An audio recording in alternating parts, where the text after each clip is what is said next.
The role of the SecOps team has evolved over the last couple of years. So we've seen the SecOps team's role change between not only being reactive, but also being proactive in their nature.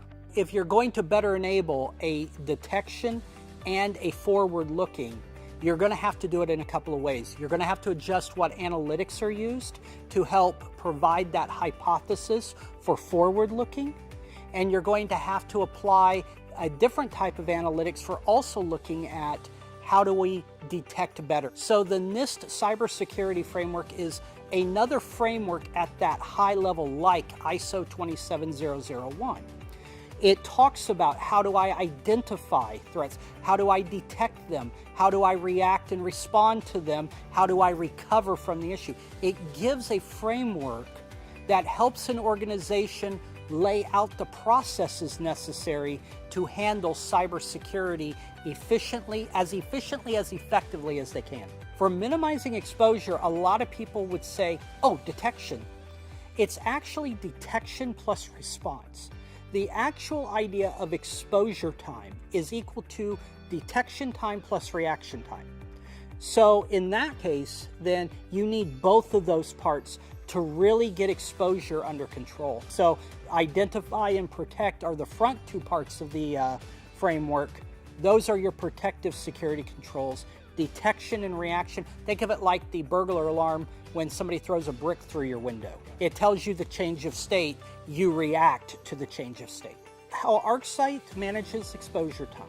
What it's doing is equipping the SOC with the tool necessary to as quickly as possible detect the threat, and it's elevating the efficiency and the effectiveness of the response.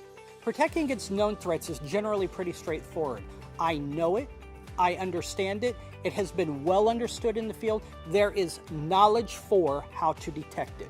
This type of analysis, there is sometimes an active rule set or an active set of lenses of codified knowledge will find a threat you don't know about.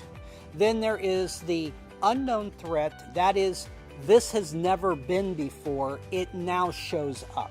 So you also need another type of analytics that's known as predictive analytics that are looking for patterns, that are looking for other things, the what doesn't look right, and it's providing you leads to go look at. So ArcSight and Interset are kind of like sweets, if you will. You'd have chocolate on one side, which I really like. I actually really like peanut butter sandwiches. So if I take peanut butter and chocolate and I put them together, I get something new and something great. And that is what happens when you start talking about layered analytics. I can use diagnostic and descriptive analytics and I will get value. I can use predictive and prescriptive analytics and I will get value.